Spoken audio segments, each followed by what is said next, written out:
বসাইতে গিয়ে একটা বিরাট বড় ট্রান্সমিটার, তার থেকে লাইন সংযোগ দিয়ে আমরা ঘরে ঘরে বাতি। আমার আল্লাহ বলেন আমার সাথে ভালোবাসা সরাসরি করা সম্ভব নয়। আমার সাথে ভালোবাসা করতে হলে যেমন 33,000 ভোল্টেজের কারেন্ট নামাইতে হলে ট্রান্সমিটারের দরকার, আল্লাহ বলেন আমার সাথে ভালোবাসা করতে গেলে একটা ট্রান্সমিটার আছে, সেই ট্রান্সমিটার হলো নবী মুহাম্মদুর রাসূল।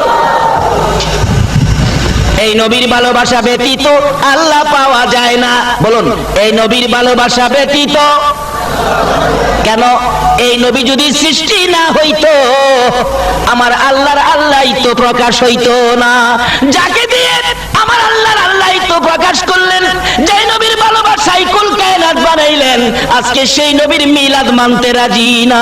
মিলাদ করেছেন আমার আল্লাহ, মিলাদ করেছেন ফেরেশতারা, মিলাদ করেছেন জান্নাতের হুর পরীরা, মিলাদ করেছেন আকাশে, মিলাদ করেছেন জমিনে, মিলাদ করেছেন রাত্রে, মিলাদ করেছেন দিনে। আল্লাহু আকবার বলেন। এই নবীর ভালোবাসা বুঝানোর জন্য আমার আল্লাহ কত সিস্টেম করেছে। আসুন আগে বাড়ি, নবী আসতেছে দুনিয়ার জমিনে, একের পর এক নবীজির নূর মুবারক আস্তে আস্তে আস্তে আস্তে হযরত ইসমাইল আলাইহিস সালামের কপালে আইসা গেলেন। কিন্তু ইসমাইলের কপালে আসার আগে আমাদের নবীর নূর মুবারক যখন ইব্রাহিম নবীর কপালে ছিল, ইব্রাহিম নবী দেখে সন্তানাদি নাই, কি করি কি না করি। ইব্রাহিম নবী রাত্রে একদিন বসে বসে কান্দে, আল্লাহ গো, আমি রাত্রে ঘুমাইলে আমার কপালের মধ্যে কে জানি নড়াচড়ি করে আর তোমার নামে জিকির করে, ব্যাপারটা কি আমি তো বুঝি না।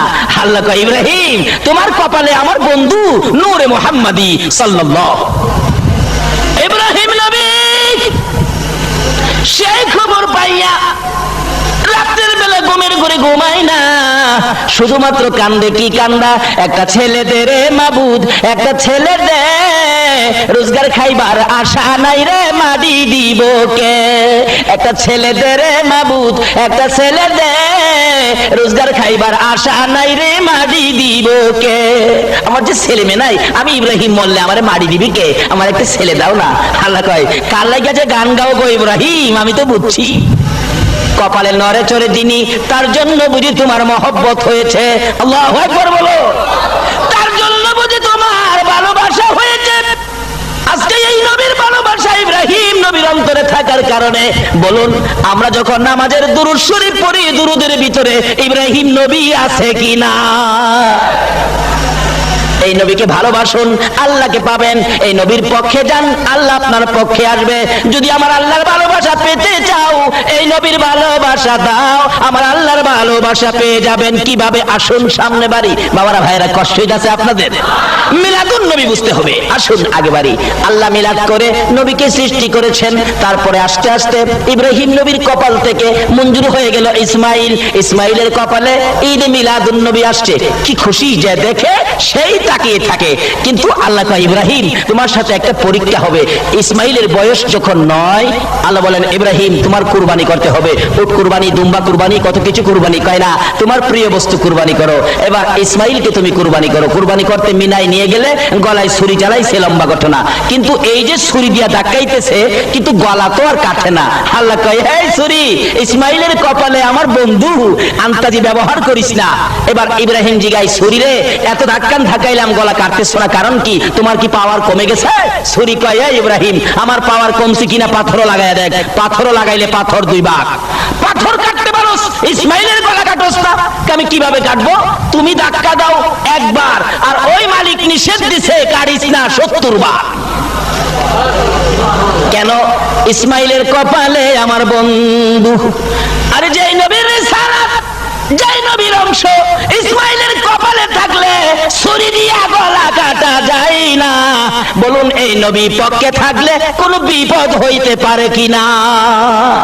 যেই নবীর রিসালাত থাকলে গলা কাটে না দুনিয়ার ছুরিয়ে, এই নবীর পক্ষে থাকুন, দুনিয়ার কোনো বিপদ আপনাকে ধরবে না।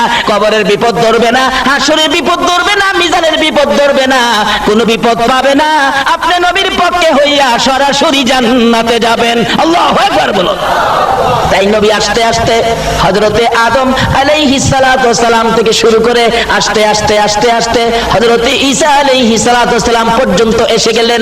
এই নবী আস্তে আস্তে একের পর এক মিলাদ শুরু হয়ে গেল।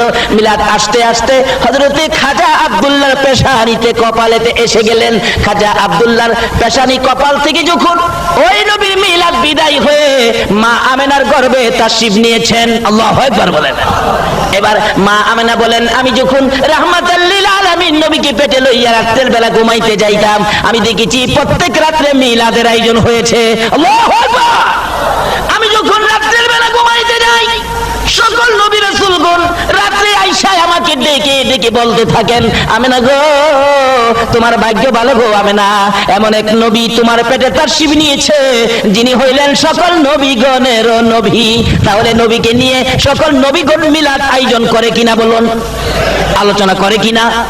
আমেনা বলেন, কই কি, আমার পেটে সন্তান, আমি তো কোনোদিন এরকম কোনো আভাস পাই না। কারণ মহিলাদের সন্তান পেটে আসলে আপনার কি হয়, পেট বড় হয়, শরীরটা একটু ভার ভার হয়, ক্লান্ত হয়, কিন্তু আমি তো এমন কিছু অবস্থান আমি তো বুঝতেছি না। কি বলে, রাত্রে ঘুমাইলেই আয়েশা এইভাবে খবর দেয়। আমেনা বলেন, যেদিন এই শিশু নবী দুনিয়ার জমিনে তার শিব আনবে, মিলাদ শুরু হবে, নবীর পয়দাইশের ঘটনার নামটাই হলো মিলাদ। আমার নবী যেদিন দুনিয়ায় আসবে, মা আমেনা বলেন, আমি সকালবেলা মাটির কুয়া থেকে পানি আনতে রওনা হলাম। এক হাতে ছিল কলসি আর এক হাতে ছিল বালতি। আমি মাটির কুয়ার ভিতর থেকে পানি উঠাইয়া ঘরে আসবো। ওই কুয়ার পাশে যখন আমি দাঁড়াইলাম, কে দেখি সাফা পর্বত থেকে বড় বড় কণ্ঠে ডাকতেছে, জিবরাইল, জিবরাইল রে, জলদি করে যা রে জিবরাইল, আমার বন্ধুর মা আমেনা আমার বন্ধু পেটে লইয়া এত নিচ থেকে টাইনা টাইনা পানি উঠাবে, আমি আল্লাহ সইতে পারি না রে জিবরাইল, জলদি যাও, আমার বন্ধুর মা আমেনা এই বালতি নিচে ছাড়ার আগে আগে নিচের পানিগুলো কুয়ার উপরে উঠাইয়া দে। নদীর পানি পর্যন্ত, কুয়ার পানি পর্যন্ত এই নবীর আগমনে নবীর মাকে সম্মান করেছে, মিলাদ পড়েছে। ওই কুয়ার পানিগুলো নিচ থেকে কুয়ার মুখের উপর উইটা গেছে। আমেনা বলেন, অন্যান্য মহিলারা যেইভাবে পুকুর থেকে কলসি বুড়াই, আমি সেইভাবে মাটির কুয়ার থেকে কলসি বুড়াইলাম। সুবহানাল্লাহ। কলসি কানকে লইয়া ঘরের দিকে যখন রওনা হলাম, এমন সময় দেখি এক জাত পাখি উইরা উইরা আসতেছিল। আমার কাছাকাছি আসার পরে পাখি সর্দার ডাকতেছে, পাখিরা রে আর সামনে বাড়িস না রে, ওই যে দেখ কিসের ভয় পাও, আমি তো তোমারে খাইতে আসি নাই, আমি তোমার কানে কানে একটা খবর দেওয়ার জন্য আসছি। আমেনা গো, তোমার মতো ভাগ্যবান মহিলা এই পৃথিবীর জমিনে জন্ম হয় নাই। আমেনা রে, তোমার পেটে দি রাহমাতাল লিল আলামিন। ভাগ আমেনার দুই পায়ে সালাম করে বিদায় হয়ে গেল। বাঘ পর্যন্ত ঈদে মিলাদুন নবী পালন করে। নবীর আগমনে জঙ্গলার ভাগ খুশি, হরিণ খুশি, পশু পাখিরা খুশি, এমনকি গাছ গাছরা পর্যন্ত খুশি, এমনকি মদিনার মক্কার বালুর কণাগুলি পর্যন্ত নবীর আগমনের খুশিতে আনন্দে নাচতেছিল, এমনকি খানায় কাবা পর্যন্ত নবীর আগমনের খবর পাইয়া নাচতেছিল। রাত্র আর দিনের ঈদে মিলাদুন নবী। রাত্র ডাকতেছে, প্রভু গো, তোমার বন্ধু বলে দুনিয়ার জমিনে আগমন করবে। হ্যাঁ, কোন দিন দিবেন? আল্লাহ কই কেন? রাত্র বলে, বন্ধু তোমার দুনিয়াতে আসবে। ও মাবুদ, তোমার বন্ধুরে রাত্রের বেলা দুনিয়ায় দিও, তাহলে আমি রাত্র খুশি হব, আমি রাত্র গর্ব করব, আমি রাত্র আনন্দ করব। আল্লাহু আকবার। রাত্রে বলেন তোমার বন্ধুরে রাত্রের বেলা দুনিয়ায় দিলে আমি রাত্র খুশি হব, আনন্দ করব। রাত্র নবী পাইলে ঈদ করতে চাই, মিলাদুন নবী করতে চাই, নবীর উম্মত হইয়া ঈদে মিলাদুন নবী মানতে পারলাম না। এবার রাত্র যখন আবদার করলেন, দিনে ডাকতেছে, প্রভু গো, তোমার বন্ধু বুঝি আসবে রাত্রের বেলা বুঝি দেওয়ার জন্য। রাত্রে কইতাছে, ও মাবুদ, রাত্রে দিও না, হের কথা হইল না, হ্যাঁ কাইল্লা। রাত্র অন্ধকার হইলে একটু কালা কালা ভাব না, হ্যাঁ কাইল্লা, হের কথা হইল না, তোমার বন্ধু দুনিয়ায় আসলে দিনের বেলা দিও, আমি দিন, আমি ফর্সা। দিনে চাই দিনে নিতে, রাত্রে চাই রাত্রে নিতে। এরা খুশি না বেজার? খুশিটার নাম হলো ঈদ, যিনি আসবেন আশাটার নাম হলো মিলাদ। মিলাইয়া হলো ঈদে মিলাদুন নবী সাল্লাল্লাহু আলাইহি ওয়াসাল্লাম। আমার আল্লাহ বলেন, রে রাত্র ও দিন আমার বন্ধু লইয়া ঝগড়া করিস না।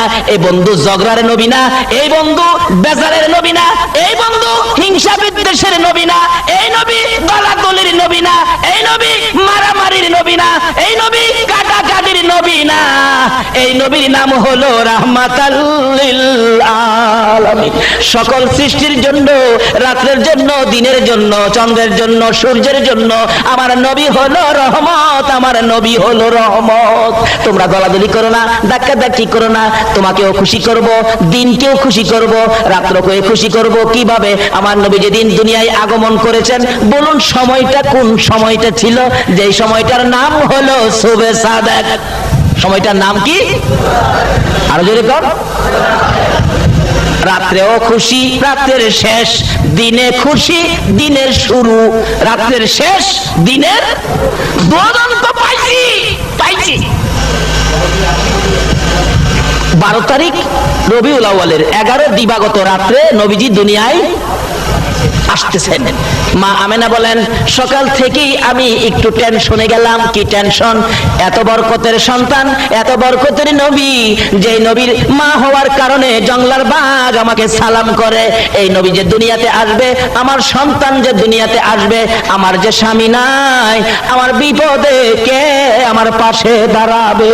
এই বলে দুইটা চোখের পানি জর্জর করে ছেড়ে দিলেন। নবীজির দাদা আব্দুল মুত্তালিব আমেনার চোখে পানি দেখে ডাকতেছে, আমেনা রে, কোন দুঃখে কোন ব্যথা এইভাবে কান্দো জানতে চাই। শ্বশুর আব্বা গো, আমার বলে সন্তান হবে গো, আমার যে পাশে কেউ নাই, স্বামী নাই, আমি যে অসহায়, আমাকে কে দেখাশোনা করবে, কে আমার সাহায্য সহযোগিতা করবে? এবার আব্দুল মুত্তালিব বলেন, আমেনা রে, চিন্তা করিস না, এখন থেকে আমার উম্মে আইমান দাসীকে আমার কাজ করতে হবে না, আমার দাসী উম্মে আইমানকে তোমার খেদমতে দিয়ে দিলাম। আবু লাহাবের দাসী সুয়াইবাকে ডেকে আনলেন, এরে সুয়াইবা, তুমি আর আবু লাহাবের কাজ করতে হবে না, আমার বৌমা আমেনার খেদমতে তোমরা চলে যাও। এরে উম্মে আইমান, তুমি আমার আমেনার পাশে পাশে থাকবি। ও সুয়াইবা, তুমি বাহিরের দিকে থাকবি, আমার বৌমার কি হয় না হয় আমি আব্দুল মুত্তালিবের কাছে খবর পৌঁছাবি। আল্লাহু আকবার। আব্দুল মুত্তালিব বলেন, যেদিন 11 তারিখ দিবাগত রাত্রে আমি সন্ধ্যার পরে যাইয়া খানায়ে কাবার দরজার পাশে বসে বসে কাঁদতেছিলাম, ও খানায়ে কাবার মালিক, আমার বৌমা আমেনার সন্তানাদি হবে, কি জানি কি হয়, তুমি কিন্তু আমার বৌমা অসহায়, সাহায্য কইরো, কারণ তার স্বামী নাই, আব্দুল্লাহ দুনিয়ায় নাই, তাকে বিপদ দিও না, সাহায্য কইরো। এইভাবে কাঁদতেছিল। মা আমেনা বলেন, আমি যখন রাত্রে ঘুমিয়ে গেলাম, গভীর রাত্রে দেখি আকাশ থেকে রহমতের ফেরেশতারা সারিবদ্ধ হইয়া জমিনে নামতেছে। দুইটা লাইন করেছে, লাইন করে ওই রহমতের ফেরেশতারা দুনিয়ায় নামতেছে, জশ্নে জুলুস করতেছে। একদল ফেরেশতার হাতে ছিল সাদা পতাকা, আরেক দল ফেরেশতার হাতে ছিল সবুজ পতাকা। আল্লাহু আকবার। রহমতের ফেরেশতারা ঈদে মিলাদুন নবী পালন করতে যাইয়া দুই দল ফেরেশতা সারিবদ্ধভাবে আকাশ থেকে নামতেছে। একদল ফেরেশতার হাতে ছিল সাদা পতাকা, আরেক দলের হাতে ছিল সবুজ পতাকা। মা আমেনা বলেন, আমি দেখি এইভাবে ফেরেশতাগুলো বলো আনন্দের সহিত নবীর আগমনের অনুষ্ঠান করার জন্য আকাশ থেকে কোটি কোটি ফেরেশতাগণ নামতেছে। এমনকি আমার ঘরের চারিপাশে আইসারে আনন্দের মিছিল করতেছে, আর ঘুরতেছে, আর ডাকতেছে, তোরা আয় দেখা যা রে, আজকে রাহমাতাল লিল আলামিন দুনিয়ার জমিনে আসবে। বলুন, মন্ত্রী যদি আপনাদের এই গ্রামে আসে, সরকারের পুলিশ বিডিআর বাহিনী আসবে কিনা?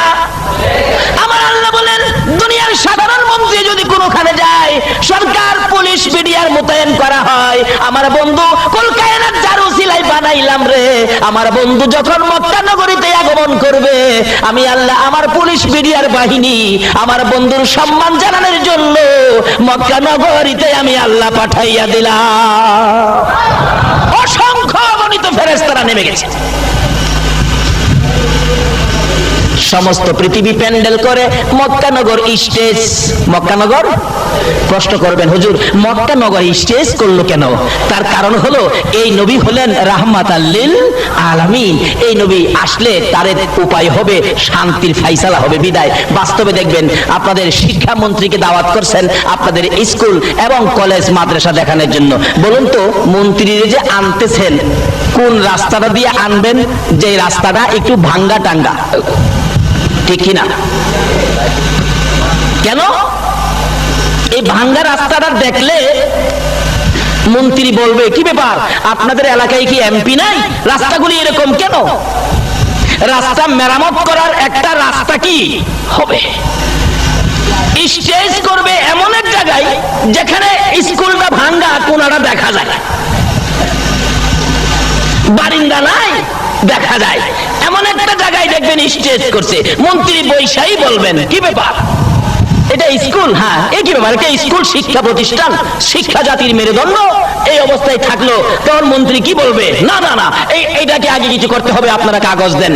আমার আল্লাহ বলেন মক্কা নগরে কিছু হয় না, শুধু মরুভূমি, ধান হয় না, পাট হয় না, আলু হয় না, বাদাম হয় না, কাঁঠাল হয় না, আম হয় না, লিচু হয় না।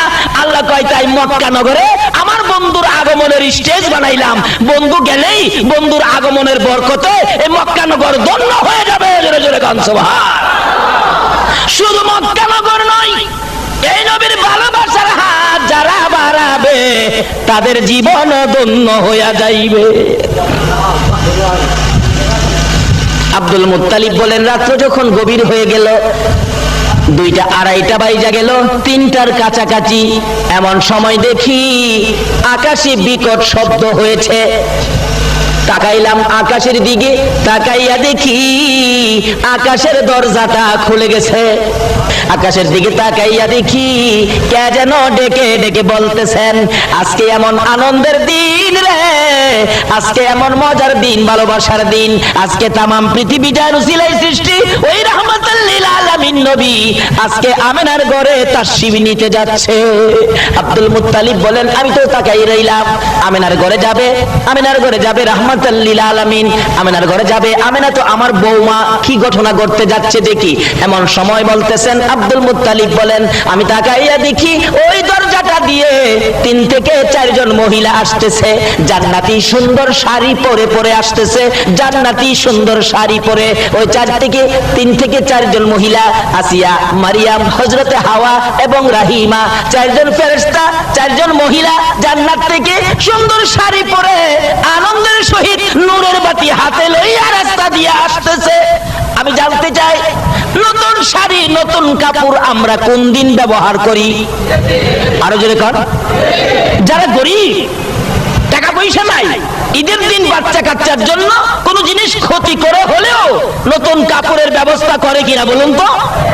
মানুষকে বলবো কি, আমার ঘটনা, ছোটকালে আমার বাবা ঈদের দিন আমাদের জামা কাপড়ের ব্যবস্থা করার টাকা পয়সা মিল করতে পারতেছে না। অবশেষে দেখলাম একটা পিতলের কলসি ছিল, কলসিটা বিক্রি করে ঈদের নতুন জামা কাপড় বাবা নিয়ে আসলেন। আমরা যখন ছোট, তাহলে নতুন জামা কাপড়টা হাওলাত করেও, কোনো জিনিস ক্ষতি করেও এটা কোন দিন ব্যবহার করা হয়? জোরে কোন কোন দিন? ঈদে মিলাদুন নবীর অনুষ্ঠান যারা করেছেন, কে আজকে সেই মিলাদুন নবীর আয়োজন করেছো?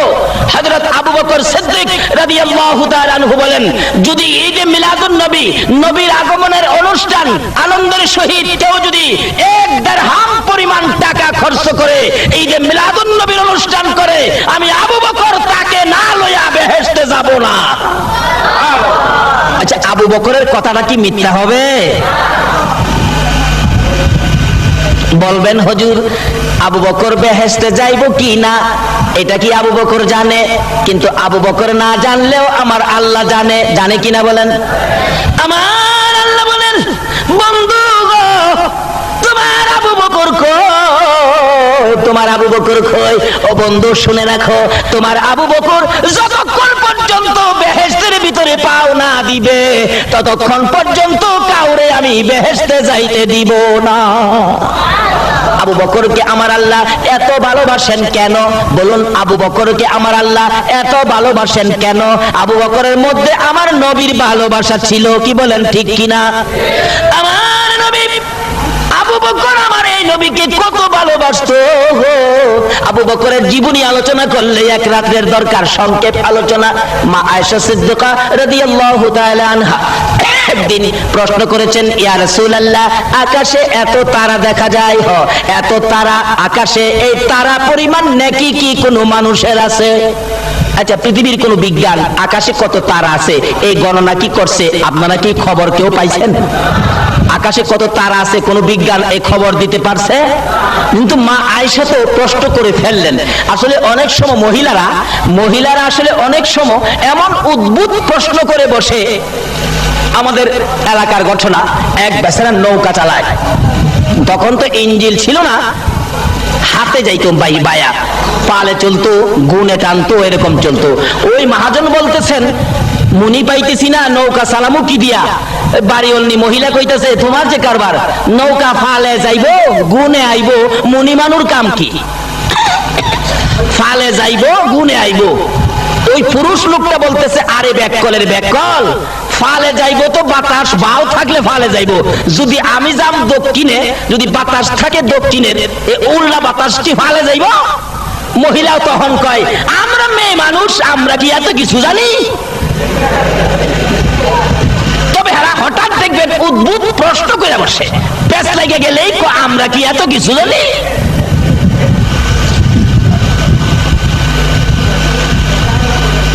মা আয়েশা বলেন ইয়া রাসূলুল্লাহ, আকাশে কত তারা, এই পরিমাণ নেকি কি কোনো মানুষের আছে? আচ্ছা কম তো, এই প্রশ্নের জবাব আমরা নবী ছাড়া পৃথিবী আর কেউ দিতে পারবে? কিন্তু যে নবীর কাছে প্রশ্ন করছে, এই নবী আকাশে কত তারা আছে বলার ক্ষমতা আছে কিনা?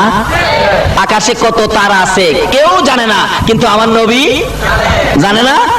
কয় কি জানে না? সঙ্গে সঙ্গে বললেন আয়েশা শোনো, আকাশের তারা বরাবর নেকি আছে হযরত ওমরের। তাহলে বুঝা গেল ওমরের নেকির খবরও নবী জানে। কোন কি ওমরের এত নেকি? মা আয়েশা বলেন ইয়া রাসূলুল্লাহ, আমি ভাবছিলাম কি আমার আব্বা আবু বকরের নেকি নি এই কিসিমের হয়। এবার আমার নবী বলেন আয়েশা রে, ওমরের নেকির খবর দিলাম, শোনো তোমার আব্বার নেকির খবর। মা আয়েশা ভাবতেছেন আব্বার নেকি কি ওমরের চেনি আবার কম হয়ে যায়? আয়েশা, সমস্ত পৃথিবীর আমার উম্মতের নেকি যদি আকাশের তারা বরাবর ওমরের মতো হয়, সমস্ত পৃথিবীর উম্মতের নেকি যদি ওমরের মতো আকাশের তারা বরাবর হয়, আর সমস্ত পৃথিবীর উম্মতের নেকি যদি এক পাল্লায় তুলে দেওয়া হয়, তোমার বাবা আবু বকরের একটা রাতের নেকি যদি আরেক পাল্লায় তুলে দেওয়া হয়, তোমার বাবার এক রাতের নেকির সাথে ওজনে কোলাবে না। মা আয়েশা সিদ্দিকা বলেন এখন খুশি না বেজার? মা আয়েশা বলেন ইয়া রাসূলুল্লাহ, এই রাত্রগুলি কোনটা আমার বাবার এত নেকি পাইলো, ওই রাত্রগুলি কোনটা জানিয়ে দেন। আমার নবী দুইটা চোখের পানি জর্জর করে ছেড়ে দিলেন। আয়েশা রে, যেদিন আমি মক্কাবাসীর যন্ত্রণায়, মক্কাবাসীর নির্যাতনে মক্কা থেকে হিজরত করে মদিনায় যাব রে আয়েশা, আমি তোর বাবা আবু বকরের কানে কানে 6 মাস আগে বলেছিলাম আবু বকর মক্কায় থাকতে পারবো না, মন কয় হিজরত করতে হবে মদিনায়, কিন্তু সঙ্গী হবে তুমি আবু বকর। রে আয়েশা, ওই দিন থেকে 6 মাস পর তোমার বাবা আবু বকরের ঘরের দরজায় গভীর রাত্রে যাইয়া আওয়াজ দিয়ে ডাক দিয়েছিলাম আবু বকর, সঙ্গে সঙ্গে জবাব দিলেন লাব্বাইকা ইয়া রাসূলুল্লাহ, আপনার গোলাম হাজির। হিজরতের সামান কাঁধে লইয়া পিছনের জানালাটা বাহিরে হইয়া নবীর সামনে, রে আবু বকর তুমি কেমনে জানো আজকে আমি তোমাকে ডাক দিব? ডাকের সঙ্গে সঙ্গে বাহির হয়ে গেলেন। ইয়া রাসূলুল্লাহ, আজ থেকে 6 মাস আগে বলেছিলেন হিজরত করবেন, মায়ের দেশ বাবার দেশ ছেড়ে যাবেন গো, আর সঙ্গী হব আমি আবু বকর। ওই দিন থেকে আমি আবু বকর, আজকে 6টা মাস পার হয়ে গেল, 6টা মাসের মধ্যে আরামের বিছনা হারাম করে দিয়েছি গো আল্লাহর বন্ধু। এশারের নামাজ পড়ে হিজরতের সামান কাঁধে লইয়া দরজার কিনারে দাঁড়ায়, রাসূল কোন সময় আমার আবু বকর কইয়া ডাক মারে। এই এশারের পর থেকে দাঁড়াইয়া থাকতে থাকতে ফজর পর্যন্ত দাঁড়াইয়া থাকি। আল্লাহর কসম করে বলি গো আল্লাহর বন্ধু, এই 6 মাসের মধ্যে একদিনও আবু বকর পিঠ লাগাই না। হুজুর চলুন, দেরি করা যাবে না, ওই তো পিছনে শত্রুর আওয়াজ শোনা যায়। আমার নবীকে লইয়া আবু বকর হাঁটতে শুরু করলে। রাসূল বলেন আবু বকর রে, সন্তানের মায়া করলি না, বাড়িঘরের মায়া করলি না, আমি নবীর মায়ায় সব ছেড়ে রওনা হয়ে গেলি। আবু বকর বললেন ইয়া রাসূলুল্লাহ, শুধু সন্তানের মায়া নয়, বাড়িঘরের মায়া নয়, প্রয়োজন হলে আমি আবু বকরের জীবনটা পর্যন্ত আপনার রাসূলের জন্য দিয়ে দিব। তোর বাবা আমি নবীর ভালোবাসায় যে রাত্রগুলো কাটাইছিল এর এক একটা রাত্রের বিনিময় আমার আল্লাহ এই পরিমাণ নেকি আবু বকরকে দান করেছে। আবু বকর নবীকে কেমন ভালোবাসতো, এই আবু বকর বেহেশতে না গেলে কেউ যাইতে পারবে না। আবু বকর কেমন ভালোবাসতো, আল্লাহু আকবার। আবু বকর আমার নবী যখন দুনিয়া থেকে বিদায় হয়ে গেলেন, মদিনার শাসক ক্ষমতা তার হাতে যখন এসে গেল, সাহাবীদেরকে নিয়ে মাঝে মাঝে যখন মিটিং করতে বসতেন, পরামর্শ করার জন্য বসতেন, এমনি সময় কোন সাহাবীরা নাকের মধ্যে কাপড় দিয়ে চাপায়া ধরে বলতো, কার কাছ থেকে জানি কলিজা পুরা গন্ধ আসতেছে। আবু বকর দুইটা চোখের পানি জর্জর করে ছেড়ে দিয়ে বলতেন, সাহাবীরা রে, কারো কাছ থেকে কলিজা পুরা গন্ধ আসতেছে জিজ্ঞেস করতেছো, অন্য কারো কাছ থেকে নয়, আমি আবু বকরের কাছ থেকে গন্ধ আসে। যেদিন আমি আবু বকর এই দুইটা চক্ষু দিয়ে রাসূলকে দেখি না রে, ওই রাসূলের বিরহের যন্ত্রণার আগুনে পড়তে পড়তে আমি আবু বকরের কলিজাটা ছাই হয়ে গেছে। আবু বকর এই নবীর এই ভালোবাসা দিয়েছে, যেই নবীকে ভালোবাসা দেওয়ার জন্য আল্লাহ বলেছে, বলুন এই নবীর ভালোবাসা দিতে পারলে লাভ হবে না লস হবে? আবু বকর যেদিন দুনিয়া থেকে বিদায় হয়ে যাবেন, সঙ্গীদেরকে বলতেছেন, ও সঙ্গীরা, আমি যে নবীকে ভালোবাসতাম, নবীর জন্য যে আমি পাগল ছিলাম, আমার ভালোবাসায় নবী খুশি হয়েছে কিনা, নবী আমার পক্ষে আসছে কিনা, আমার আল্লাহ আমাকে ভালোবাসছে কিনা, আল্লাহ আমার পক্ষে আসছে কিনা, তোমরা প্রমাণ করে দিও। কিভাবে প্রমাণ করব? আমি যখন মৃত্যুবরণ করব, আমাকে গোসল দিয়ে কাফন পরাইয়া জানাজা শেষ করে নবীজির রওজার পাশে আমি আবু বকরের লাশ রাইখা দিয়া একজনে ডাক দিয়া জিজ্ঞেস করো, নবী গো, তোমার আবু বকরকে কোথায় দাফন করব বলে দাও। নবী যেখানে বলে সেখানে দাফন কইরো। আর নবী যদি রওজা থেকে কোনো কথা না বলে রে সঙ্গীরা, তাহলে মনে করবি আমার ভালোবাসায় রাসূল খুশি হয় না। দেখাই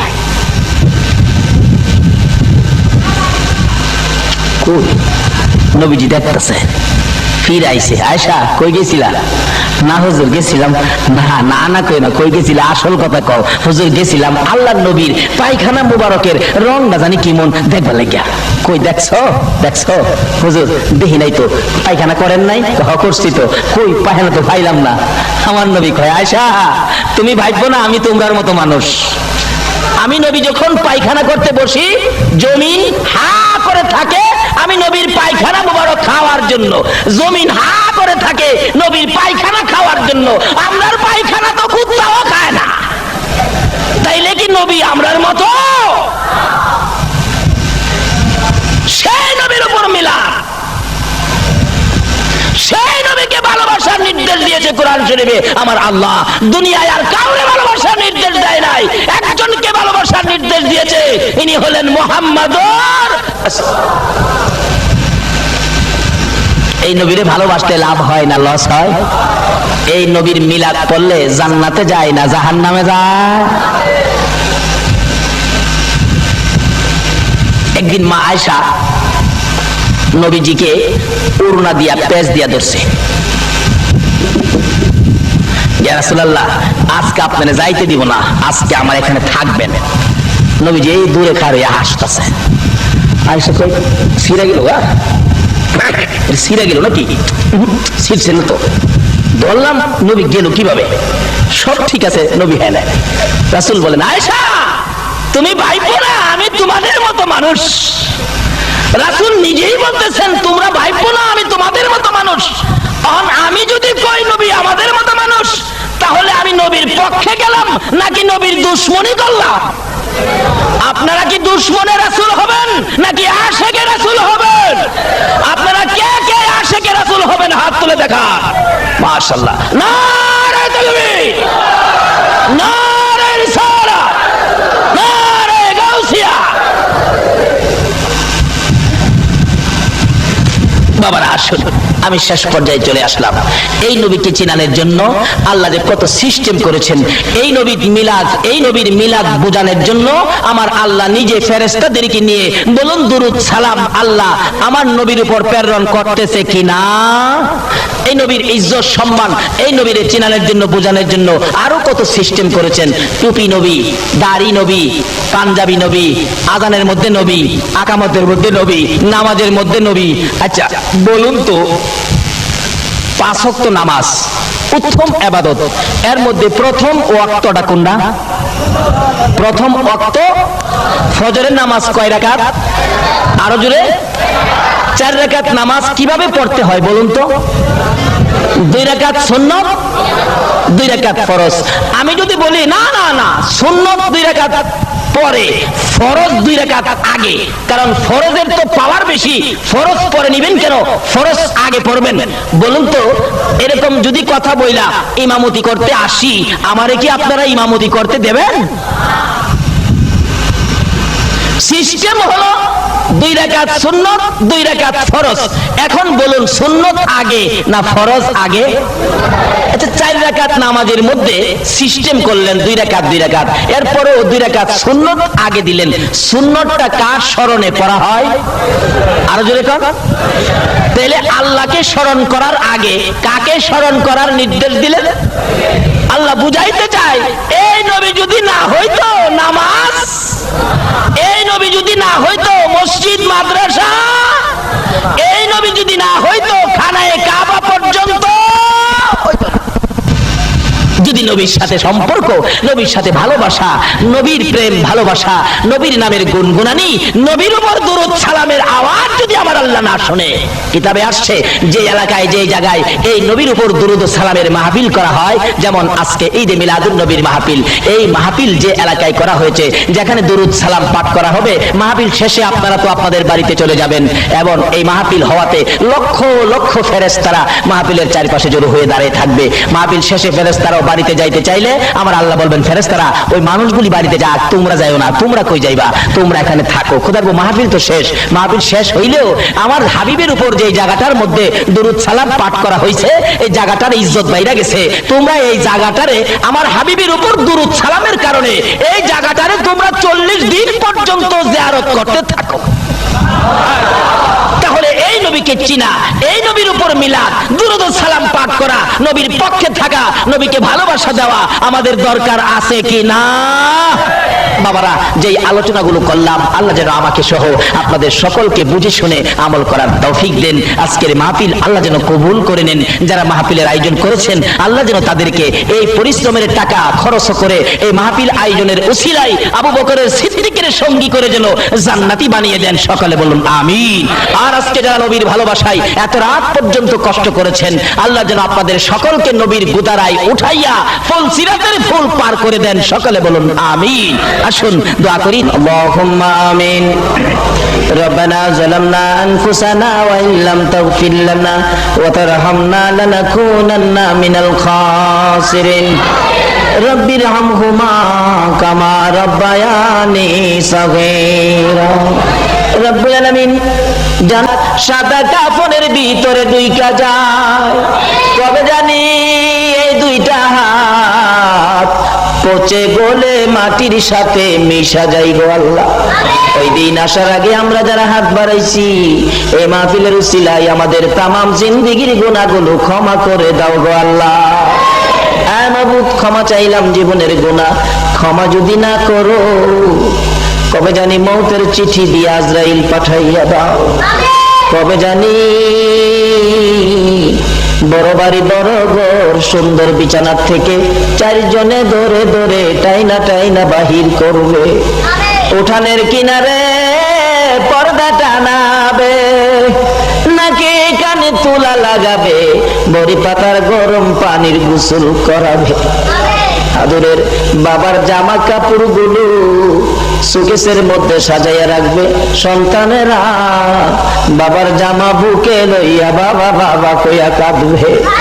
ওই দিন আসার আগে আমরা যারা হাত বাড়াইছি, এই মাহফিলের উসিলায় আমাদের সবাইকে তুমি মাফ করে দাও। মাবুদ, জীবনের গুনাহ মাফের আসার দরখাস্তের পর আর একটা দরখাস্ত করি, তুমি কিন্তু রাগ হইও না। পুনে 3টা বাজে যারা এই মাহফিলে কষ্ট করে বসে 2টা হাত বাড়াইছে, আমি জানি না রে কার জানি মা নাই রে, মা মা মা কার জানি নাই, কার জানি বাবা নাই, বাবা কইয়া ডাক দেওয়ার সুযোগ কার জানি নাই। বাবা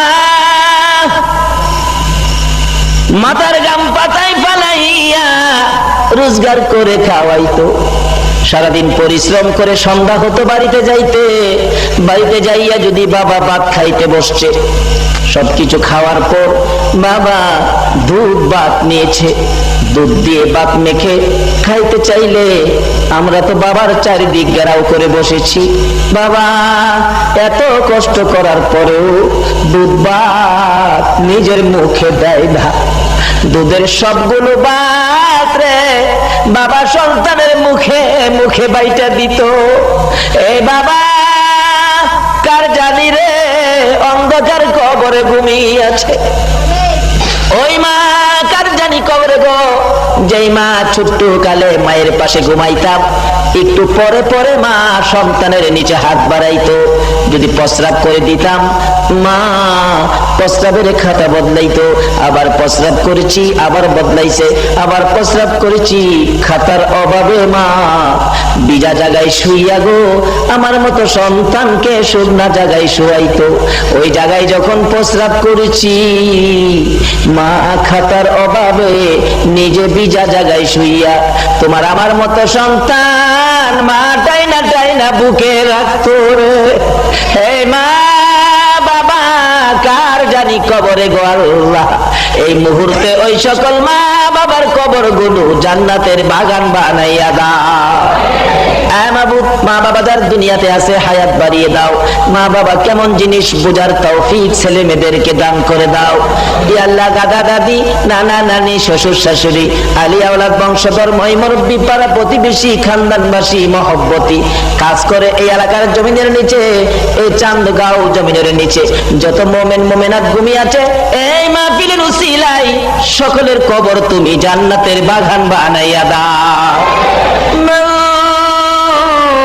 মাবুদ রে যেই সোনার ছেলেরা এত বড় মাহফিলের আয়োজন করেছে রে আল্লাহ, দিনের পর দিন পরিশ্রম করেছে, প্যান্ডেলের কাজ যখন শুরু হয়ে গেছে যুবকগুলো প্যান্ডেল কিভাবে সুন্দর হবে আইসা কাঁচা কাচি দাঁড়াইয়া দাঁড়াইয়া দেখতো। বিকাল হয়ে গেছে 4টা বাজে, মা খবর পাঠাইছে আব্দুর রহমান আব্দুল গাফফার আব্দুল মান্নান তোমরা কি খানা খাইবা না? এই যুবকেরা বাড়ির খবর পাঠাইতো মা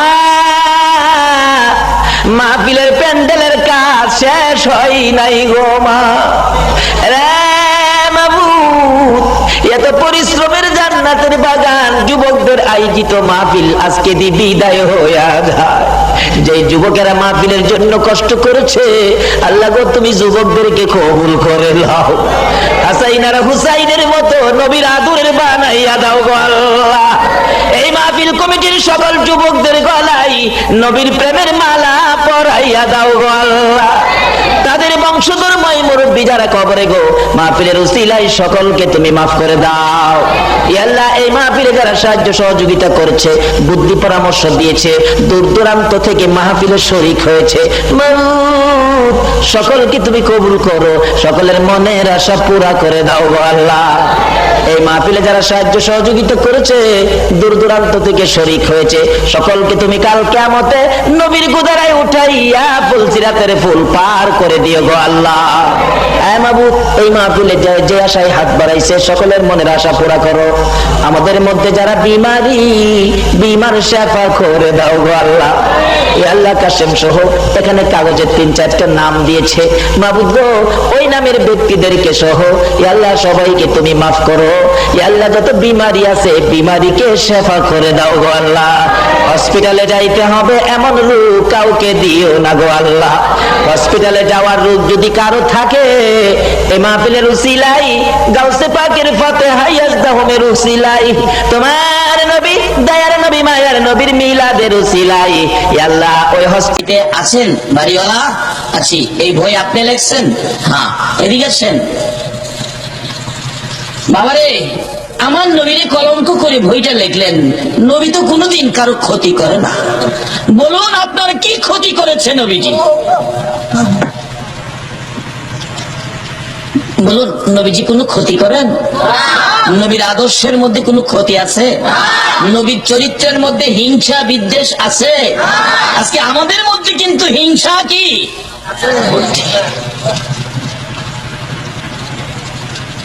বুঝা গেল। সুরত হলে কি হবে? এই রোগগুলি যদি দূর করতে না পারি তাহলে সত্যিকার অর্থে আমরা নবীর আশেক হইতে পারবো না। এই রোগগুলি দূর করতে হবে। নবীর আদর্শ কি ছিল? ও বাবা ছাত্র সেনার ভাইরা, আজকে তোমাদের আদর্শের প্রতি আমরা তাকিয়ে আছি। তোমরা নবীর আদর্শ দিয়ে শুধু বাংলাদেশ নয়, সমস্ত পৃথিবী তোমরা জয় করতে হবে।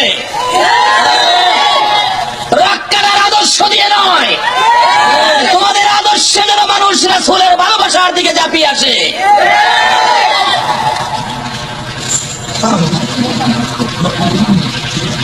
কোন কবি বলেন, অস্ত্র সারা যুদ্ধ করে দুনিয়া করলো জয়, তাই তো আজি মানবে দানবে মোহাম্মদ নাম লয়। অস্ত্র সারা যুদ্ধ করে দুনিয়া করলো জয়, তাই তো আজি মানব দানব মোহাম্মদ নাম লয়। নবীর যুদ্ধ ছিল ভালোবাসার যুদ্ধ, আদর্শের যুদ্ধ, চরিত্রের যুদ্ধ। আমরা সেই আদর্শ নিয়ে মানুষের পাশে যাব, এই নবীর ভালোবাসা বুঝাবো। রাজি আছেন? যেই নবী সকল সৃষ্টির জন্য ছিলেন রহমত, সেই নবীর ভালোবাসা গাছ গাছরার কাছে আছে কিনা বলুন? গাছ গাছরা নবীর 13 বছর বয়সে মরা গাছের নিচে বসছেন। 13 বছরের তরুণ মরা গাছের নিচে বসলেন। মরা গাছ ডাকে, প্রভু গো, তোমার বন্ধু দিয়ে আমার বাড়িতে, আমার প্রাণ দাও, তোমার বন্ধুর খেদমত করি। যে নবীর ভালোবাসায় মৃত ঘাস জীবিত হয়ে গেলেন। উস্তুনে হান্নানা মদিনার ঘটনা কোন দলের আলেমেরও স্বীকার করার ক্ষমতা। মদিনার ঘটনা উস্তুনে হান্নানা, মৃত শুকনা খেজুরের গাছ, মিম্বরে পাশে গাড়া হেলান দিয়ে খুতবা দিতেন। মিম্বর পাকা হলো, ফেলে দিলেন শুকনা খেজুরের গাছ। খুতবা দিবেন নবী, মিম্বরে কান্নার আওয়াজ। নবী বলেন, কাঁদতেছে, দেখো তো ঘাসটার কাছে কান্না। সাহাবীরা বলেন, হুজুর মৃত গাছ কান্দে, কি ব্যাপার তুমি কান্দো? হুজুর কান্দি একটা ব্যথা। কি ব্যথা? এতদিন আমি আপনার নবীর পিঠে লাগিয়ে থাকতাম, আজকে আমাকে ফেলে দিলেন, আপনার বিরহের ব্যথায় আমি কাঁদি। মৃত শুকনা লাকড়ির সমতুল্য মৃত ঘাস কান্দে, আর আমরা জীবিত। সেই নবী একটু ভালোবাসার বয়ান করলেই ফতোয়া আসে এটা বেদাতি, আর হেরার খুব দাঁত বেশি। রাসূল বলেন, কাইন্দো না, আমি তোমার জন্য দোয়া করে দেই, তুমি একটা জীবিত খেজুরের গাছ হয়ে যাইবা।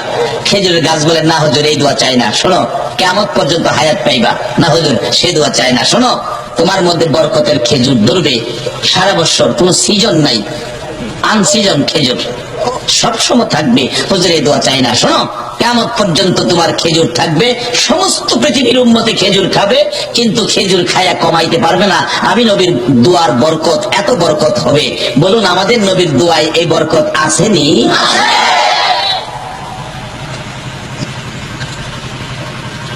উস্তুনে হান্নানা খেজুরের গাছ, মৃত শুকনা গাছ বলে, হুজুর এই দোয়া চাই না। তাই তুমি কোন দোয়া চাও? চোখের পানি ছেড়ে কাঁদবে, হুজুর আমি ওই দোয়া চাই গো, আপনার নবী যেই জান্নাতে ঘুমাবেন, ওই জান্নাতের বিছানার মাথার পাশে একটা খেজুরের গাছ হইয়া আমি সব সময় আপনার রাসূলকে দেখতে চাই। এই দোয়া করেন, এই দোয়া না। রাসূল বলেন, সাহাবীরা এই মৃত গাছটাকে দাফন করে দাও। নবীর ভালোবাসার মৃত খেজুরের গাছ যেখানে দাফন, হাজিরা মদিনায় গেলে এখানে 2 রাকাত নামাজ পড়তে হয়। আমার আল্লাহ ঘোষণা দিলেন, বন্ধু তোমার ভালোবাসার এই গাছের পাশে যারা 2 রাকাত নামাজ পড়বে, আমি তাদের জীবনের গুনাহ মাফ করে দেব। একটা মৃত গাছ নবীর ভালোবাসা দিলে তার পাশে নামাজ পড়লে গুনাহ মাফ হয়, আর সরাসরি এই নবীর ভালোবাসায় গেলে গুনাহ মাফ হবে না। বাবারে আসুন, আজকে কাকে আল্লাহ কবুল করেছেন? নিশ্চয়ই আপনারা যেদিন মায়ের পেটে ছিলেন, মা বুঝি আপনাদেরকে পেটে নিয়ে নবীর উপর দুরূদ শরীফ পড়ছিল। ওই তাসির যাদের গায়ে আছে তারাই আজকের মাহফিলে বসা। তাই আপনাদের বাজেটটা কি হয়েছে সেটার পরেই আমি আমার সাবজেক্টে আলোচনায় যাব। একটু লম্বা হইলে কি কষ্ট হবে আপনাদের?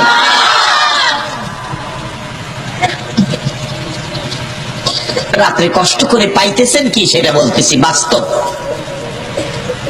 আল্লাহ তো গুনাহ মাফ দিলেন, নবীর জন্য কষ্ট করলাম, নবী কি দিবেন এটাও জানা দরকার না? এবার আব্দুর রশিদ ডাকতেছে, আসো, আমার নবী তো কোনোদিন কারো ক্ষতি করে না। কেন নবীকে কলঙ্ক করলেন? আচ্ছা, নবী কি কোনোদিন কারো ক্ষতি করে? আপনার ছোট সময় একটা বই পড়ছেন না, ছোটকালে এক দুষ্ট বুড়ির কাহিনী? এই বইটা কি পড়ছেন? বুড়ি কি করত? যে পথ দিয়ে রাসূল চলতো, এই পথের মধ্যে কি দিয়ে রাখতো? কাঁটা দিয়ে রাখতো। আর নবীজির পায়ে কাঁটাগুলি ফুটলে বুড়ি কি করত? কি করে হাসতো? খিল খিল করে হাসতো। ছোটকালে পড়ছি, মনে আছে এখনো। তো একদিন দেখে পথে কাঁটা নাই, বরঞ্চ খুশি হওয়ার কথা, আল্লাহ এই দুষ্টু বুড়ি নাই, রাস্তায় কাঁটা নাই, বেঁচে গেছি। কিন্তু নবীজি খুব কষ্ট পাইতেছেন। হায় হায়, বুড়ি আমার কষ্ট দিয়া খুশি হইতো, আজকে বুড়ি না, এই ব্যাপারটা কি? নিশ্চয়ই বুড়ির কোনো অসুবিধা। কোন নবীর পক্ষে আমরা? কোন নবীর পক্ষে আমার আল্লাহ? কোন নবীর পক্ষটা জান্নাতি পক্ষ? বুড়ি যা যে নবীর কষ্ট দিতেন। ও ছাত্র সেনার ভাইরা, আসো, তোমাদের আদর্শ এটা আমরা চাই। বুড়ি কষ্ট দিতেন, রাস্তায় নাই।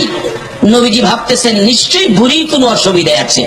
নবীজি দুষ্ট বুড়ির বাড়িতে গেলেন, যায়া দেখে বুড়ি অসুস্থ হয়ে গেছে। নবী নিজে এত দুশ্মনী করেন, তারপরও নবী নিজে বুড়ির খেদমত করতে শুরু করলেন।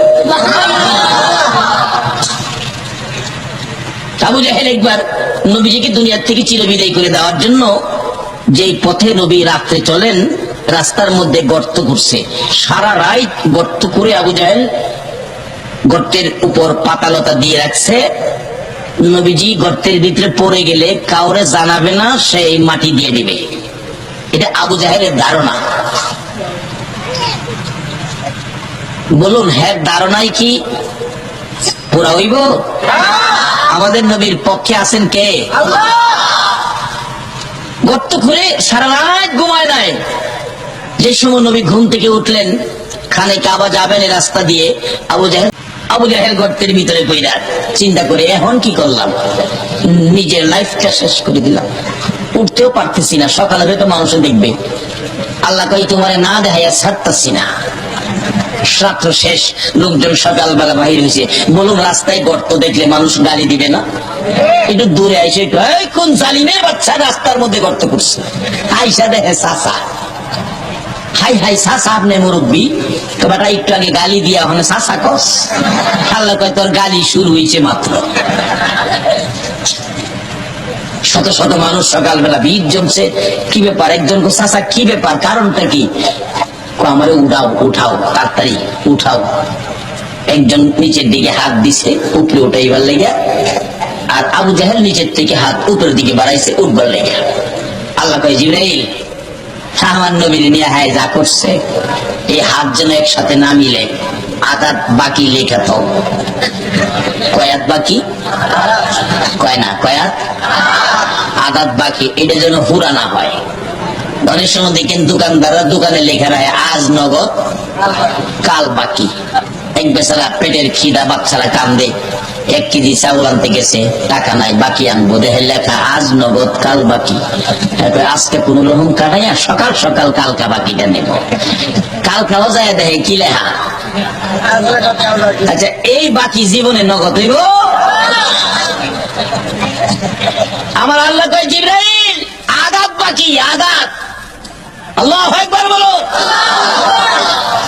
বলুন, আমার আল্লাহ আবু জাহেলের পক্ষে না আমার নবীর পক্ষে? আর যারা নবীর পক্ষে থাকবে, আল্লাহ তাদের পক্ষে আছে।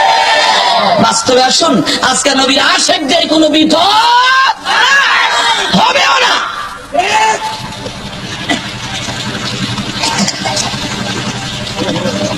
মাশাআল্লাহ। তাই তো আদাত বাকি ঘোষণা দিলেন আমার আল্লাহ। উপর থেকে হাত বাড়াইছে, নিচের থেকে আবু জাহেল, মিলে না কতটুকু জায়গা? আদাত। আবু জাহেল নিচের থেকে দেখে, আরে ব্যাককলের ব্যাককল বল, 1 হাত রশি দিলেই হয়। দিছে 1 হাত রশি। আল্লাহ কয়, জিবরাইল, প্রভু গো, আদাত ঠিক আছে। এই 2 হাত রশি দে, দিছে 2 হাত। আল্লাহ জিজ্ঞাসা, জিবরাইল, আদাত ঠিক আছে। 10 হাত দে, এরপরও আদাত। কিতাব লেখে দিতে দিতে 70 গজ, 70 গজে 140 হাত, 140 হাত রশি দেওয়ার পরেও আদা তার পুরা হয় না। কার? নবীর দুশ্মনের। বলুন কার? আর যদি এই নবীর সাথে ভালোবাসা থাকে, আদাত শর্ট হইলেও পুরা করে দিবে কে? তার বাস্তব বদরের ইতিহাস। দুইটা বাচ্চা বদরের যুদ্ধে আবু জাহেল আইছে নবীজিরে মারতে। দুইটা বাচ্চা মাজার মুআব্বিস মার কাছে যায়, কান্দে, মা গো আমার নবীরে বলে মারতে আইছে, মা বিদায় দাও, আমরা দুই ভাই যুদ্ধে যাব, নবীর দুশ্মন আবু জাহেলের আমরা শেষ করে দেব। পিচ্ছি বাচ্চা। এই মন মানসিকতা বুঝি আপনাদেরও আছে, বিদায় আপনারা বসে আছেন। এই নবীর ভালোবাসায় আরো ঘন্টাখানি সময় দিতে রাজি আছেন তো? নাকি আবার যাইবেন না? যান গা। এই নবীর উম্মত বেশি দরকার নাই, 313 জন হইলেই হয়।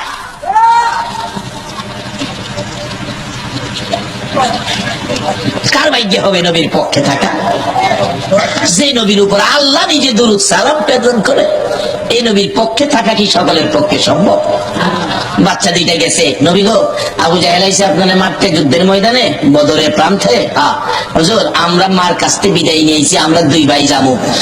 রাসূল বলে বাবা তোমার তো বড় হও নাই, এই বয়সে যুদ্ধে যাওয়ার তো আইন নাই, আরো বড় হইতে হবে। দুইজন কো না হুজুর বড় লাগবে না, আমরা নিয়ে যান, শুরু ওই বড় ফাইলে কি লাগাল ভাইব। আল্লাহ ফাইলেইস না, আমার নবীর ভালোবাসার দাম আছে, না হইলেও দিমুনে বাউকিরা। কে দিব বাউকিরা? আল্লাহ ওখানে আসেনি। আচ্ছা আপনারা কে কে নবীর ভালোবাসায় হুসাইনের মহব্বতে বসে আছেন? আমার আল্লাহ কি দেখতেছে না? আল্লাহ ইচ্ছা করলে আদাত পুরা করে নবীর পক্ষে নিতে পারবেনি? এই ক্ষমতা আল্লাহর আসেনি। কেমন ভাবে আছে বাস্তব আসেন। নূহ আলাইহিস সালামকে নির্দেশ দিলে নৌকা বানাও, নূহ নবী নৌকা বানাইছে, শুকনার মধ্যে নৌকা।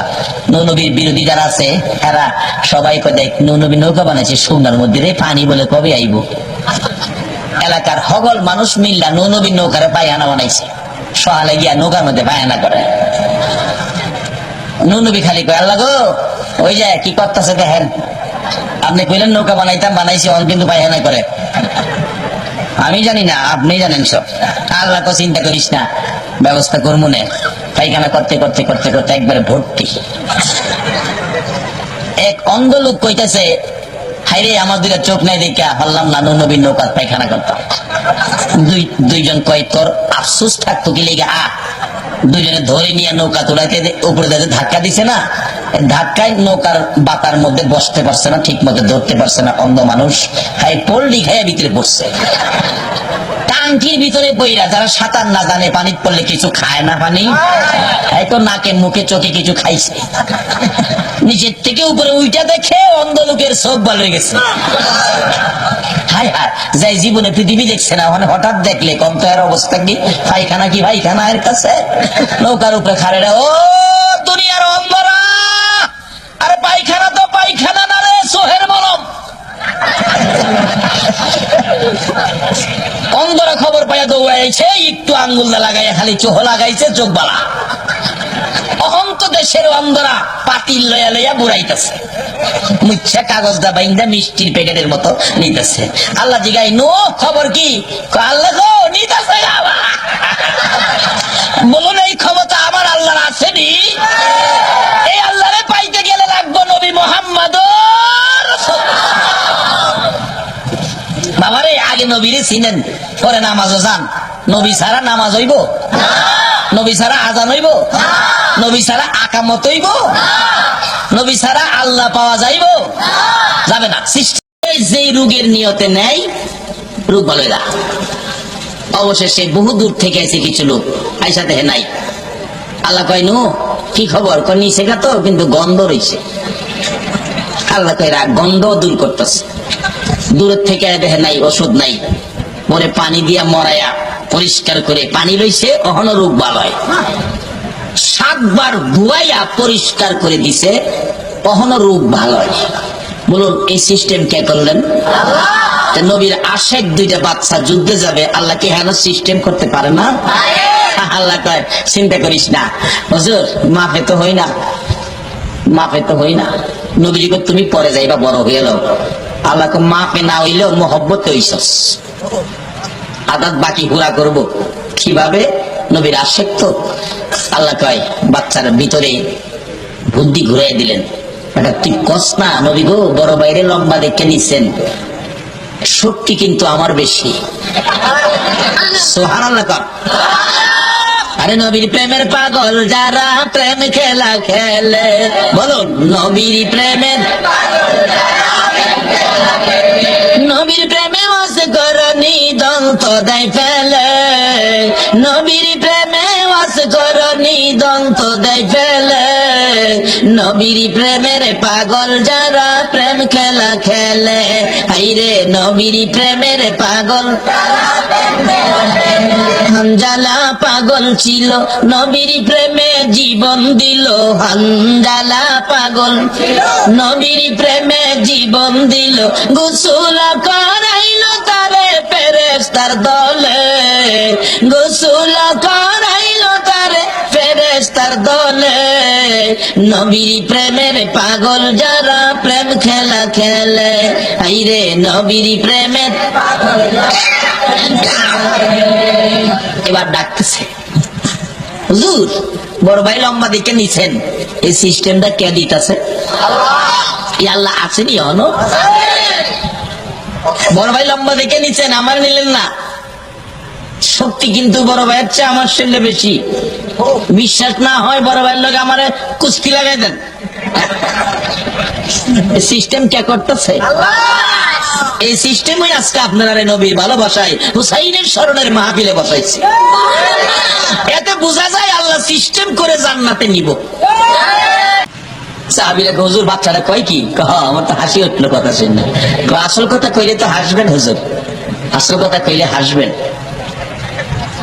সাহাবীরা হুজুর দুই ভাইরে কুস্তি লাগাই দেন না। রাসূল বলেন, তো তোমার দুই ভাই কুস্তি লাগো। ছোট ভাই কয়, বড় ভাই তাহলে কিন্তু আমি পারতাম না, যুদ্ধে দেবার লেগে কইছি। মার কাছ থেকে দুই ভাই একসাথে বিদায় লইছি, ভাই তুই যাইবি আমি থাকবো, এটা কেমনে হয়? পারতাম না, কারণ তুই আমার বড়, আগে আইসস দুনিয়া, আলু খাইলেও তুই আমার চেয়ে মন দেরেক বেশি খাইছস, তোর সাথে আমি পারবো? সম্ভব না। তুই যদি একটু নতি স্বীকার করস, তোর নাম তো লিখছে নিবই, নতি স্বীকার করলে আমি যদি বিজয় হতে পারি আমিও যাইতে পারবো যুদ্ধে, আবু জাহিলের দেখবার লেগে। ভাই অনুরোধ তোর কাছে, বড় ভাই চিন্তা করিস না, মিলকে লাগাও না, লাগাও কুস্তি লাগাও। দুইজন কুস্তি লাগছে, বড় ভাই জমিনে পড়ে গেছে, নিচে পড়ে গেছে, ছোট ভাই উপরে উঠে গেল। ইয়া রাসূলুল্লাহ কইছিলাম না, এই যে দেখেন। সাহাবীরা বলেন, নবী গো আবার লাগান। রাসূল বলেন, আচ্ছা আবার লাগো তো। ছোট ভাই কে বল, ভাই দুইটা হাত জোর, মাপ চাই, কোন পেস লাগাস?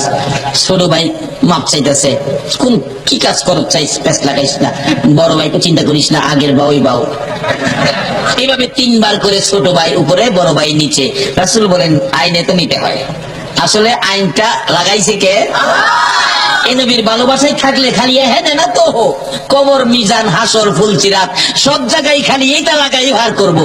জোরে খন্না সোহান। নাম লিখে ফেললেন, দুইজন গেলেন যুদ্ধের ময়দানে, বদর প্রান্তরে। আব্দুর রহমান বিন আউফ বলেন, আব্দুর রহমান বিন আউফ বলেন, দুইটা বাচ্চা, দুইটা খেজুরের ডাল নবীজি ভেঙে দিছে।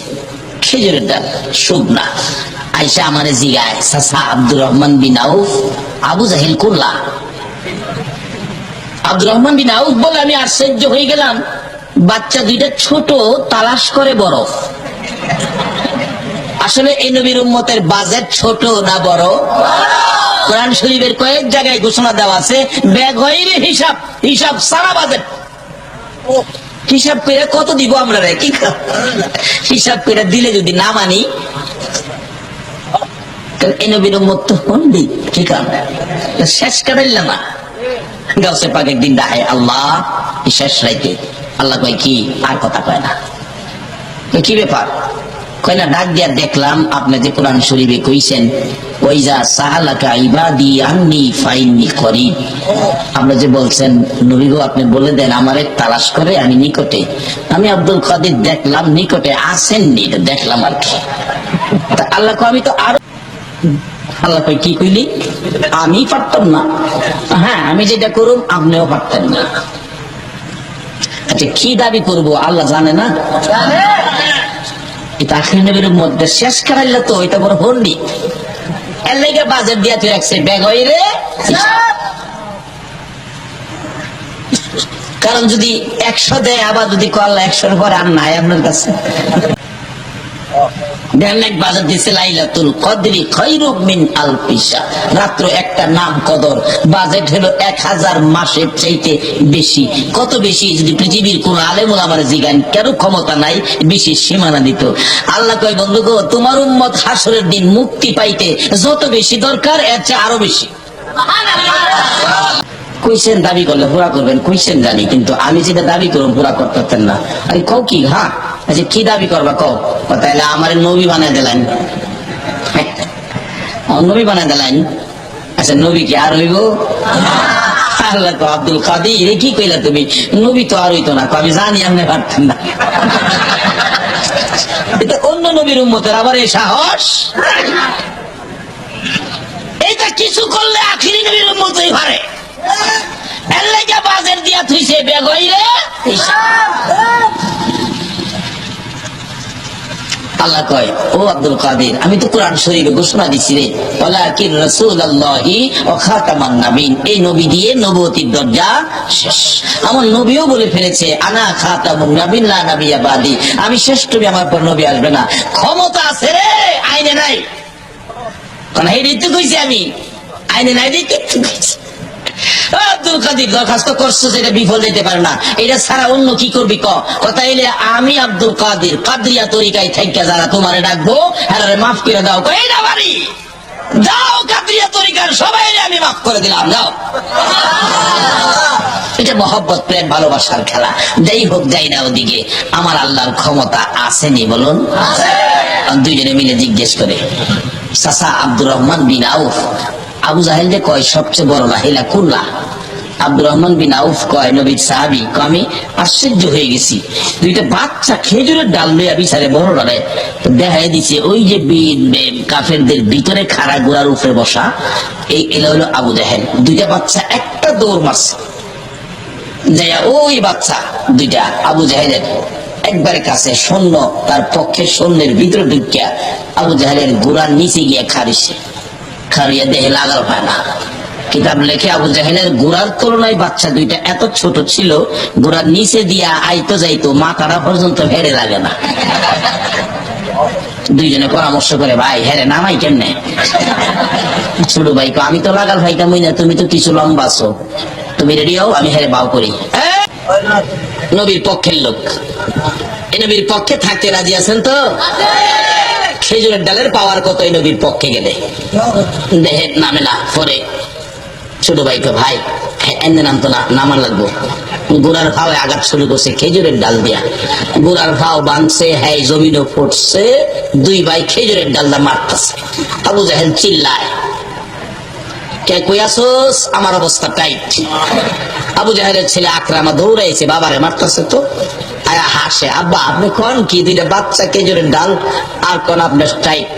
আবু জাহেল কো, আরে নাদানের নাদান, বাচ্চাদের মায়ের যে কেমন মায়ের রে, তুই একটা মায়ের তুই খায়া দেখ। বলুন এই বাচ্চাদের পক্ষে আছে কে?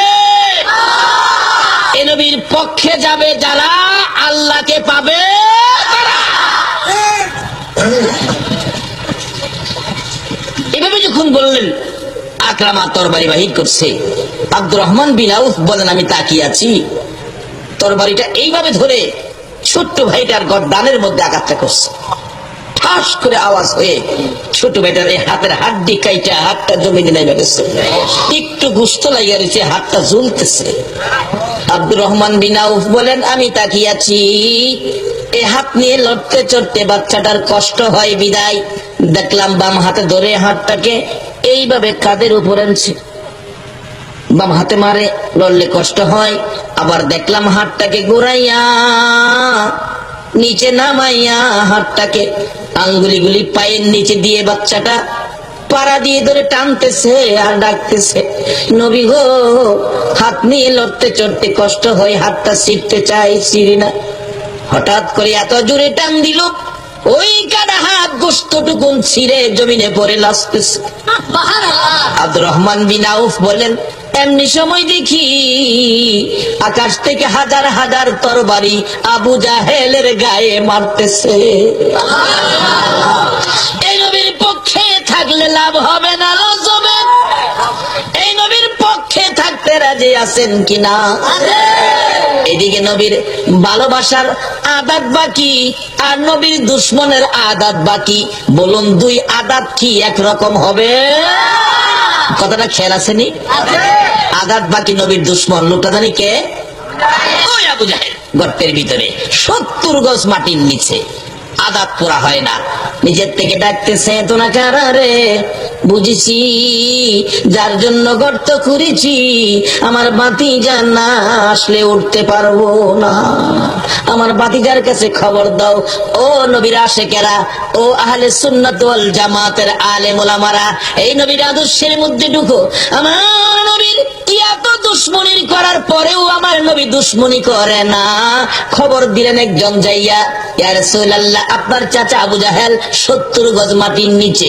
কত কষ্ট নবীকে দিলেন, তারপরও দয়ার নবী, মায়ার নবী ঘর থেকে দৌড়াইয়া বাহির হইল চাচার বিপদে। আর দয়ালো নবী, প্রেমের ছবি আর আসবে না জগতে। বলুন, দয়ালো নবী, প্রেমের ছবি আর আসবে না। হাসর দিনে উম্মত বিনে, হাসর দিনে উম্মত বিনে, যাবে না নবীজি বেহেশতে। দয়ালো নবী, প্রেমের ছবি আর আসবে না জগতে। আমার দয়ালো নবী, প্রেমের ছবি আর আসবে না। আমার নবী এত দুশ্মনী করেছে চাচা, নবীর আদর্শ, মায়ার নবী, দয়ার নবী, রাহমাতাল লিল আলামিন নবী ঘর থেকে বেরিয়ে গেলেন। আয়েশা গর্তের কিনারে দাঁড়াইয়া ডাকতেছে, চাচা গো, ও চাচা। আবু জাহেল ভাতিজার কণ্ঠের আওয়াজ পাইয়া মনে আশা হলো আর মরবে না। নিচ থেকে ডাকে, ভাতিজা আইসো? হ বাবা আসছি। চাচা গো, এই অবস্থা কেন আপনার? বাবা আমারে উঠাও। আমার নবী ডাকে, চাচা উঠাবো? বলো, এ গর্ত তুমি কার জন্য করছো? আবু জাহেল নিচ থেকে ডাকে, ভাতিজা গো, মনে দুঃখ নিও না, এই গর্ত আমি তোমার জন্য করছি। আমার নবী চোখের পানি ছেড়ে ডাকে, চাচা এত নিষ্ঠুর কেমনে হইলা গো? তুমি না জানো আমার মা নাই, আমার বাবা না। জীবনে বহু কষ্ট দিয়েছ, আবার এই গর্ত কেন করেছ? বাবারে, তোমাকে চিরতরে শেষ করে দেওয়ার জন্য করেছিলাম। বাবা, ভুল করেছি, আমাকে উঠাও। আমার নবী বলেন, উঠাবো, কালিমাটা পড়ো। উপরে উইটা পড়বো। নিচে হাত দিলে আমার আল্লাহ কয়, ও জিবরাইল, আজকে আর বাকি নাই রে, আমার বন্ধুর সামনে সব নগদ হয়ে গেছে। আবু জাহেল উপরে হাত দিছে, আমার নবী নিচে হাত দিছে, হাতের সাথে হাত মিলে গেছে। টান দাও।